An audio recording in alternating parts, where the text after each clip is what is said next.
Alhamdulillah. Alhamdulillahil khaliqil khalqi wa nusallimu ala sayyidina Muhammadin nabiyil huda wassidqi alladzi akhbara annahu sallallahu alaihi wasallam sayubahi binal umam walidzalika amarna fit tanasuli wat tawan. Amma pada pertemuan kali ini mikrotising saat ini kita akan membahas tentang bab nikah. Seperti kita ketahui bahwa fitrah dari manusia itu salah satunya setelah pada masa yang sudah dewasa atau sudah saatnya itu adalah menikah. Jadi nikah itu min syara'il qadimah, syariat yang sudah lampau, maksudnya lampau itu sudah sejak dahulu. Karena pensyariatan nikah ini semenjak manusia pertama kali yang diciptakan oleh Allah, yaitu Nabi Adam Abdul Bashar sebagai bapaknya manusia, bapak kita semua, itu sudah disyariatkan adanya nikah. Kemudian wastamarro hatta hujan, sehingga nikah itu pun juga berlangsung atau berlangsung sampai pada surga. Nah, kemudian adapun dalil sebenarnya tentang nikah adalah di ayat Al-Quran itu sudah dijelaskan dalam surah An-Nisa. Jadi a'udzubillahi minasyaitonir rajim, fankihu ma qabalakum minan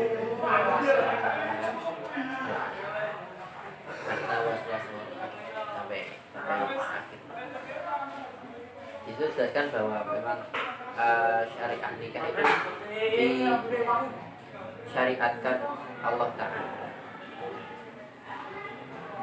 Pada dalil yang lain bahwa Nabi juga beliau dalam hadisnya tanakahu takataru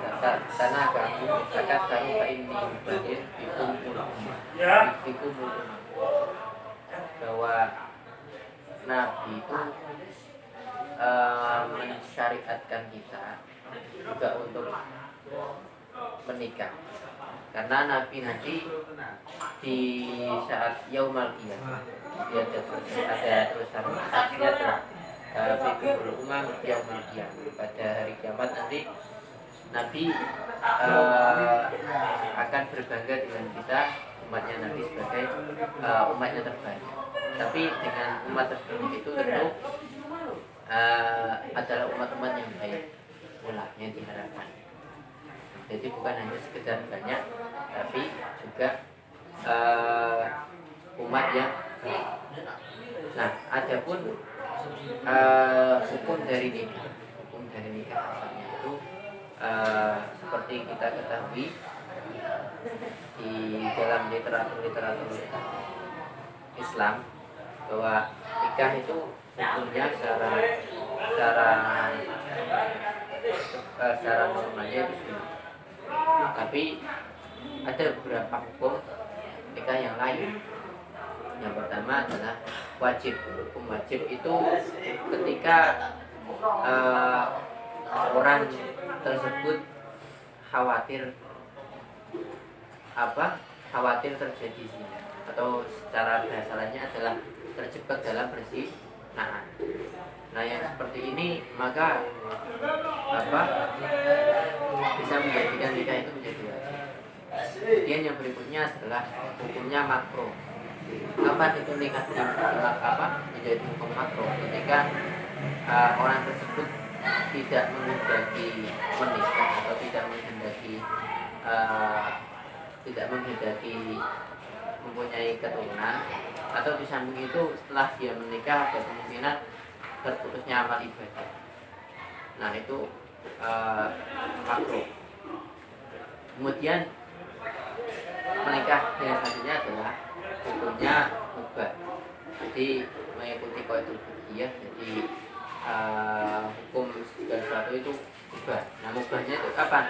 Mubahnya ini ketika nikah menjadi hukum mubah ini bila orang tersebut tidak takut terjebak dalam zina dan juga tidak tertarik untuk memiliki keturunan atau juga tidak menyebabkan terputusnya ibadah dan lain-lain. Jadi normal-normal saja.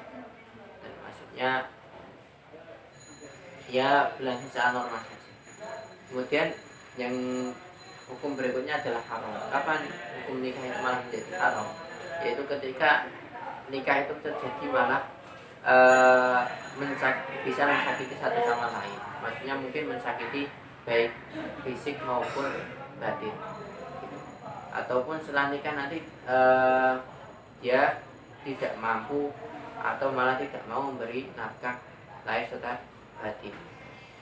Jadi bisa menjadi haram. Nah yang kembali pada asalnya yaitu sunnah. Karena memang nikah itu sunnahnya Nabi Muhammad Shallallahu Alaihi Wasallam. Nah sekarang kita masuk pada rukun-rukunnya nikah. Jadi kita sebagai umat Islam itu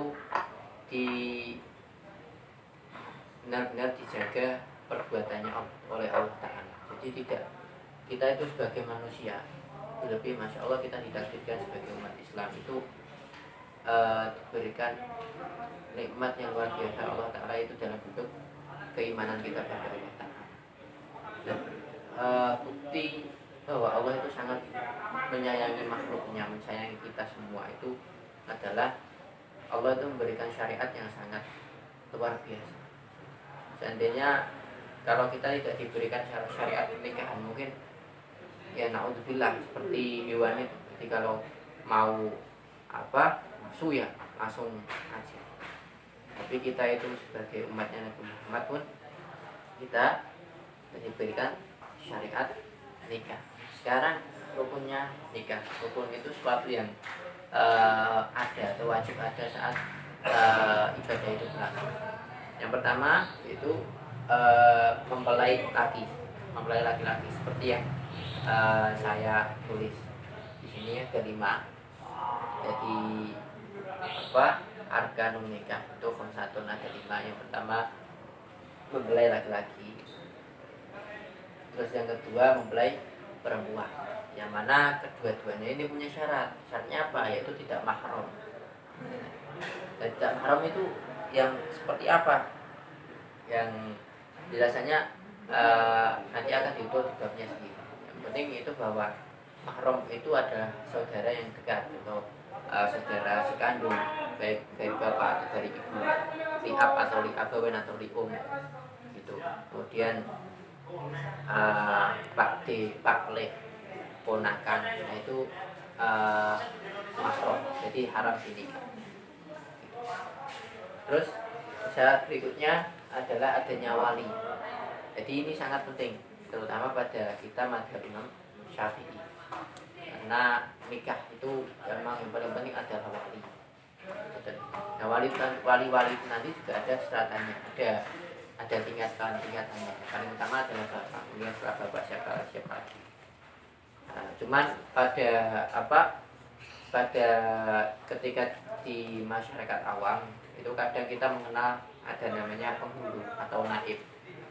Di naib itu dari bahasa Arab yang naibun itu artinya adalah pengganti. Jadi naib di sini adalah yang menggantikan wali yang asli.